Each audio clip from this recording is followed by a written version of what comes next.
اور یہ سب کو معلوم ہے کہ ہر بدعت گمراہی ہے، چنانچہ نبی کریم صلی اللہ علیہ وسلم نے ہر بدعت سے بچنے کی تلقین کی ہے۔ سب سے عمدہ بات کلام الہی ہے اور سب سے عمدہ طریقہ محمد صلی اللہ علیہ وسلم کا طریقہ ہے، اور سب سے برے کام نئے ایجاد کردہ ہیں جو بدعت ہیں، اور ہر بدعت گمراہی ہے اور ہر گمراہی جہنم میں جانے کا ذریعہ ہے۔ ایک اور حدیث میں ارشاد نبی صلی اللہ علیہ وسلم ہے،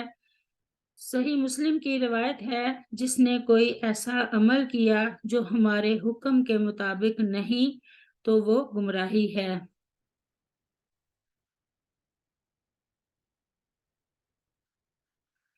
حجۃ الوداع کے موقع پر آپ صلی اللہ علیہ وسلم نے اس مسئلے کو اور بھی واضح کر دیا تھا، چنانچہ سیدنا عبداللہ بن عباس رضی اللہ عنہ بیان کرتے ہیں کہ رسول اللہ صلی اللہ علیہ وسلم نے حجۃ الوداع کے موقع پر ایک خطبہ میں ارشاد فرمایا، شیطان اس بات سے تو نا امید ہو گیا ہے کہ جزیرہ عرب میں اس کی عبادت کی جائے، البتہ اس کے علاوہ تمہارے بعض ان امور میں اپنی اطاعت پر راضی ہے جسے تم حقیر سمجھتے ہو، لہٰذا اس سے ہوشیار رہنا۔ یاد رکھو، میں تمہارے درمیان دو چیزیں چھوڑ کر جا رہا ہوں، جب تک تم انہیں مضبوطی سے تھامے رکھو گے کبھی بھی گمراہ نہیں ہوگے، اللہ تعالیٰ کی کتاب اور اس کے نبی کی سنت۔ معلوم رہے کہ سنت کا راستہ بالکل واضح اور روشن ہے، اور اس سے ہٹ کر شیطان کے راستے پر چل پڑنا ہلاکت کا ہم معنی ہے۔ ارشاد نبی صلی اللہ علیہ وسلم ہے، میں تم کو ایسی شاہراہ پر چھوڑ کر جا رہا ہوں جس کی راتیں بھی دن کی طرح روشن ہیں، اس سے وہی شخص بھٹکے گا جو گمراہ ہونے والا ہے۔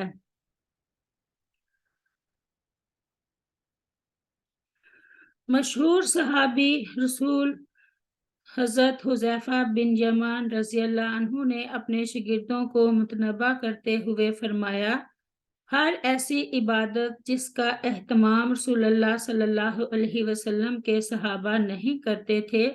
تم لوگ بھی اس پر عمل نہ کرو، اس لیے کہ تم سے پہلوں نے اس بارے میں کسی بات کی کوئی گنجائش نہیں چھوڑی ہے۔ لہٰذا اے قاریوں کی جماعت، طالب علموں، اپنے سے ماقبل بزرگوں صحابہ کے طریقے ہی کو اپناؤ۔ اس وضاحت کے بعد جو شخص بھی بدعت کی طرف مائل ہو، بلا شبہ وہ ہلاکت و بربادی کی راہ پر ہے۔ لیکن بدقسمتی یہ کہ نبی صلی اللہ علیہ وسلم اور صحابہ کرام کے اس اہتمام کے باوجود اس امت کے ایک بڑے گروہ نے نبی صلی اللہ علیہ وسلم کی ان تمام تعلیمات کو پس پشت ڈال دیا اور طرح طرح کی بدعات و خرافات میں اس طرح مبتلا ہو گئے کہ ان کے درمیان سے آپ صلی اللہ علیہ وسلم کی سنتیں ناپید ہوتی جا رہی ہیں، جیسا کہ اس کی پیشن گوئی خود آپ صلی اللہ علیہ وسلم نے کر دی ہے۔ جب کوئی قوم بدعت ایجاد کرتی ہے تو اس کے عوض ان سے ایک سنت چھین لی جاتی ہے، اس لیے سنت پر جمے رہنا بدعت ایجاد کرنے سے بہتر ہے۔ اس ماہ کی سب سے واضح مثال یعنی شعبان کا مہینہ ہے کہ اس مبارک ماہ کے مشروع کاموں کو تو عمومی طور پر ہم لوگوں نے ترک کر دیا ہے اور ان کے عوض متعدد بدعتیں رائج ہو گئی ہیں۔ ذیل میں اس ماہ کی سنتوں اور بعض بدعتوں کی وضاحت کروں گی۔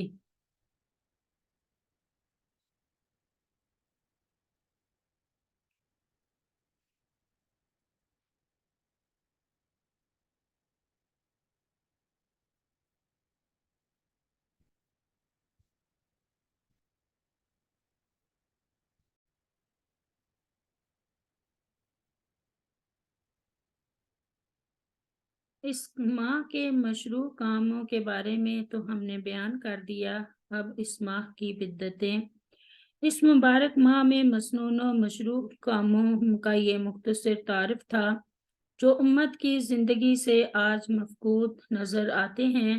اور اس کی جگہ متعدد قسم کی بدعتوں نے اپنا اڈا جما لیا ہے۔ اور سب سے بڑی بدقسمتی یہ کہ ان بدعتوں کی پشت پناہی بعض دنیا پرست علماء اور حکام کر رہے ہیں، جس کی وجہ سے عام لوگوں کو اس ماہ کی سنتوں کا علم تو نہیں ہے، البتہ وہ انہی بدعتوں کو سنت سمجھے ہوئے ہیں۔ اس ماہ میں انجام دی جانے والی بعض مشہور بدعتیں: 15ویں شب کو خصوصی عبادت، 15ویں شب یعنی 15ویں تاریخ کا روزہ، قبرستان کی زیارت، آتش بازی، چراغاں، حلوہ پوری، یہ ہیں وہ مشہور بدعات جو اس ماہ میں انجام دی جاتی ہیں۔ ان تمام کی بنیاد یا تو ضعیف بلکہ سخت ضعیف حدیثوں پر ہے، یا ان کی کوئی بنیاد نہیں ہے، یا پھر غیر قوموں کی مشابہت میں لوگوں نے یہ بدعتیں ایجاد کر لی ہیں۔ ان بدعتوں کی بنیاد درج ذیل 2 حدیثوں پر ہے۔ سیدہ عائشہ رضی اللہ عنہا بیان کرتی ہیں کہ ایک رات میں نے نبی کریم صلی اللہ علیہ وسلم کو اپنے پہلو سے غائب پایا، تلاش کیا تو آپ صلی اللہ علیہ وسلم بقیع قبرستان سے تشریف لا رہے تھے۔ واپس آئے تو آپ صلی اللہ علیہ وسلم نے فرمایا، اے عائشہ، کیا تم یہ سمجھتی ہو کہ اللہ تعالیٰ اور اس کے رسول تمہارے ساتھ ناانصافی سے کام لیں گے کہ میں تمہاری باری میں کسی اور بیوی کے یہاں رات میں چلا جاؤں گا؟ میں نے کہا، اے اللہ کے رسول صلی اللہ علیہ وسلم، میں یہ سمجھی آپ کسی اور بیوی کے پاس چلے گئے ہیں۔ تو آپ صلی اللہ علیہ وسلم نے فرمایا، نہیں، ایسی کوئی بات نہیں، بلکہ حقیقت یہ ہے کہ اللہ تبارک و تعالی نصف شعبان کی شب کو سمائے دنیا پر نازل ہوتا ہے اور بنو کلب کی بکریوں کے بالوں کی تعداد کے برابر لوگوں کو بخش دیتا ہے۔ اس بارے میں دوسری روایت یہ ہے، حضرت علی رضی اللہ عنہ سے روایت ہے کہ رسول اللہ صلی اللہ علیہ وسلم نے فرمایا، جب شعبان کی 15ویں شب ہو تو اس رات کا قیام کرو اور اس دن کا روزہ رکھو۔ لیکن یہ حقیقت یہ ہے کہ یہ دونوں حدیثیں ناقابل استدلال ہیں۔ جہاں تک پہلی حدیث کا تعلق ہے تو خود امام ترمذی رحمہ اللہ اس حدیث کو روایت کرنے کے بعد لکھتے ہیں، اور میں نے محمد امام بخاری سے سنا، وہ اس حدیث کو ضعیف قرار دیتے تھے اور فرماتے تھے کہ اس حدیث کو عروہ سے روایت کرنے والے راوی یحییٰ بن ابی کثیر نے نہیں سنا ہے، اور نہ ہی یحییٰ بن ابی کثیر سے روایت کرنے والے راوی حجاج بن ارطاط نے ان سے سنا ہے۔ سنن الترمذی کی روایت ہے۔ پھر جب حدیث اس قدر ضعیف ٹھہری تو اس سے اس شب قبر کی زیارت کا ثبوت کیسے ہو سکتا ہے؟ اگر اس حدیث کو صحیح بھی مان لیں تو بھی اس حدیث میں کہیں بھی یہ مذکور نہیں ہے کہ آپ صلی اللہ علیہ وسلم اس رات کی خصوصیت کی وجہ سے بقیع یعنی قبرستان تشریف لے گئے تھے، کیونکہ آپ صلی اللہ علیہ وسلم کے بعد کسی صحابی کے بارے میں نہیں آتا کہ اس نے اس سنت پر عمل کیا ہو، بلکہ آپ صلی اللہ علیہ وسلم کی عادت مبارکہ تھی کہ آپ صلی اللہ علیہ وسلم بکثرت قبرستان کی زیارت فرمایا کرتے تھے، جس کا اندازہ آپ کو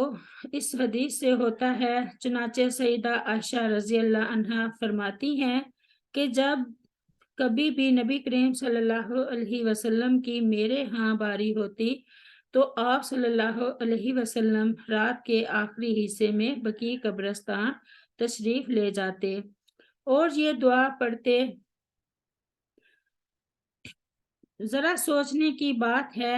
کہ قبروں کی زیارت سنت موقدہ اور پورے سال کی سنت ہے، اس کے لیے کسی وقت تخصیص نہیں ہے، لیکن پورے سال دن کے وقت بھی قبروں کی زیارت کی توفیق نہیں ہوتی، اور شعبان کا مہینہ آتا ہے تو رات میں قبروں کی زیارت کے لیے بڑے اہتمام سے جاتے ہیں۔ یہ سنت نبوی صلی اللہ علیہ وسلم اور صحابہ کرام رضوان اللہ علیہم کے عمل کے سراسر خلاف ہے اور بدعت ہے۔ اور جہاں تک دوسری حدیث کا تعلق ہے جس سے بنیاد بنا کر لوگ اس دن کا روزہ رکھتے اور اس شب کو جاگتے اور اسے عبادت کے لیے خاص کرتے ہیں، تو واضح رہے کہ یہ حدیث بلا اتفاق علماء سخت ضعیف بلکہ موضوع ہے، کیونکہ اس کی سند میں ایک راوی اسحاق بن ابو صبرہ ہے جو حدیثیں گڑھ کر بیان کرتا تھا۔ کچھ لوگ اس رات جلسہ و جلوس وغیرہ کا اہتمام کرتے ہیں اور کچھ لوگ اجتماعی ذکر و اذکار میں مشغول رہتے ہیں۔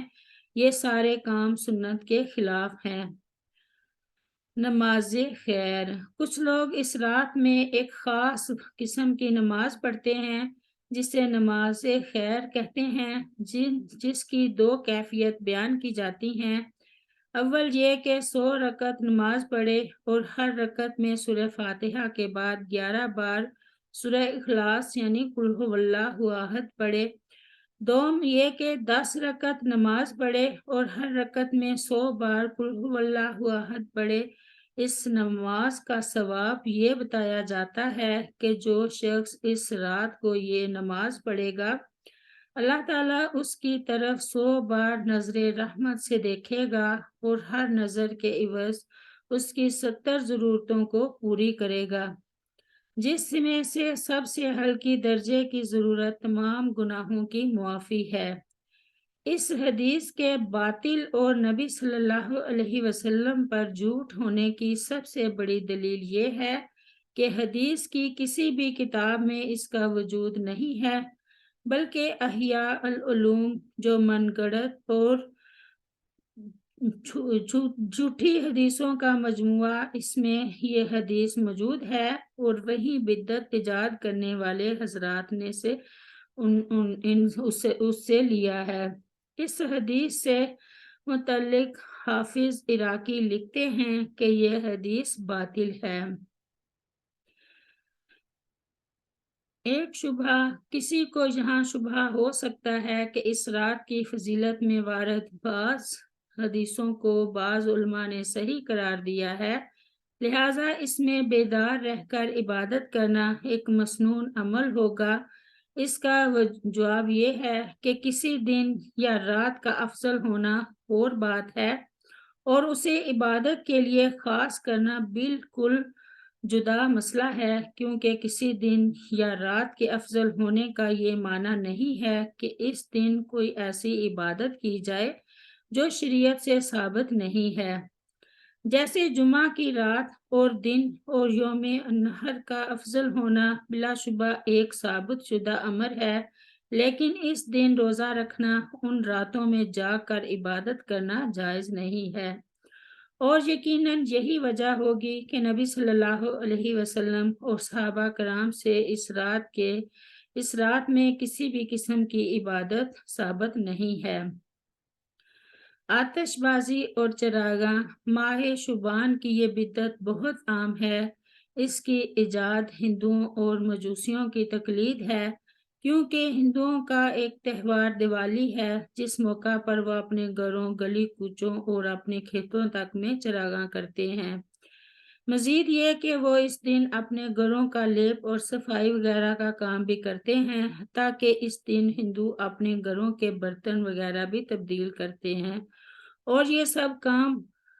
پرکھوں کی روحوں کو خوش کرنے کے نام پر ہوتا ہے۔ ہندوؤں کی مشابہت میں جاہل مسلمانوں نے بھی سال کے ایک دن میں بینہ یہی کام شروع کر دیے ہیں۔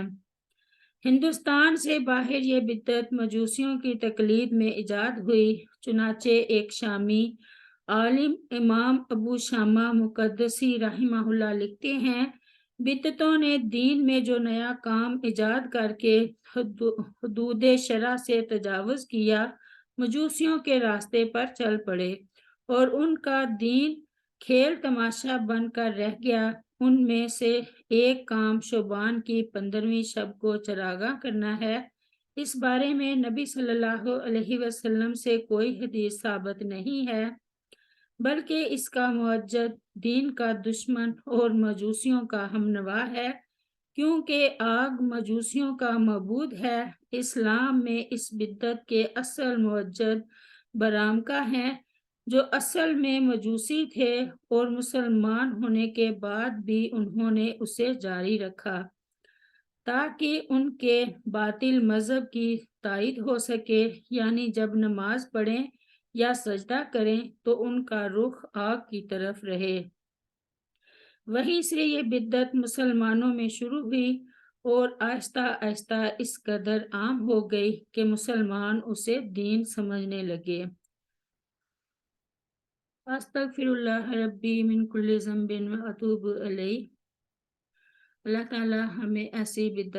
بدعات اور خرافات سے محفوظ رکھے